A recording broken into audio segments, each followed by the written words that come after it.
listener was asking, and that is, how do you save?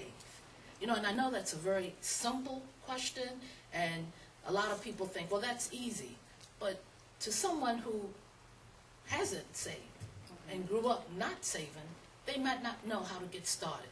What advice would you give to someone? Well, sometimes people need a forced savings plan. They want to pay the bills.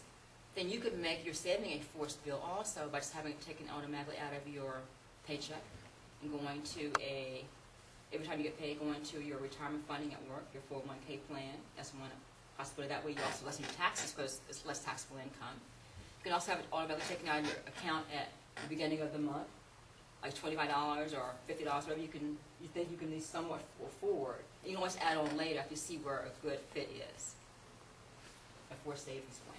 Thank you. I read your book last night, and I really enjoyed it. And what I'd like to read a quote that you put in it. Okay. It is not the situation, but whether we react negatively or respond positively to the situation that it's important. It's not your aptitude, but your attitude that determines your altitude. Please explain that to us. Why did you put that in your book? Because that's from Zig Ziglar, one of my favorite motivational speakers. And I think we need to realize that because we get stuck sometimes on the goal and not getting there and then get frustrated.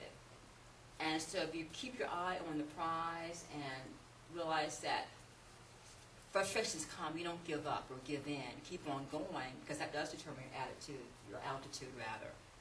If not a negative attitude, does not help you. But keeping hope in there and striving helps you with that positive attitude so you can reach that goal. Okay. Well, what about those people who have not set goals or who procrastinate? They seem to be so concerned about day-to-day living, they don't know how to look ahead.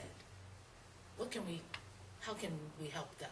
That is a challenge because it means changing their habits and their thinking. So one reason is to get them around people who are forward-thinking, who are goal planning, get them to write down their goals. And if they don't know what the goals are, just kind of ask questions like, what would your life look like if time and money were not an option?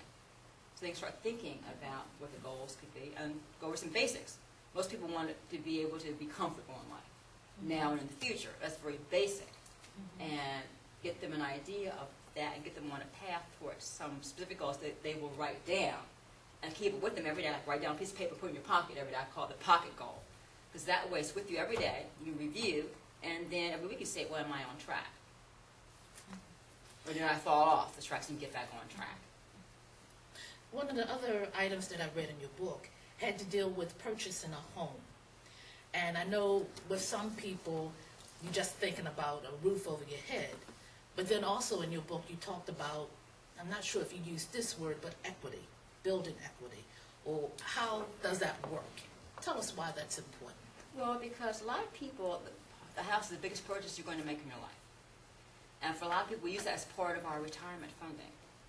It's important because when you have a home and it's paid for by the time you retire, there's a lot you can do with it. And when it's paid for, that's your equity.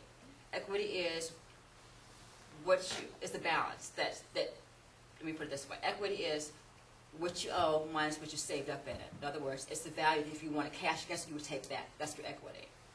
So you have all equity. Say you have a $100,000 house, it's all paid off. You have $100,000 equity because it's all paid off now. So the part that's paid off is your equity. So some people do different things with the house is all paid off. They might sell it and move to a smaller place in retirement and just have some cash to help live off of. Some people sell it and move to a retirement community and get a condo with that. And then some people do a reverse mortgage where the bank will pay them a lump sum or monthly payment for the equity that's in the house. So it gives you more retirement options, whereas if you're renting, you don't have any options like that. I see. One of the things that really astounds me is the cost of education nowadays. And particularly when we're looking in our community where parents may not have had the forethought to start saving at a young age.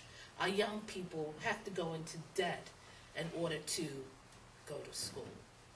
How do you get rid of that debt?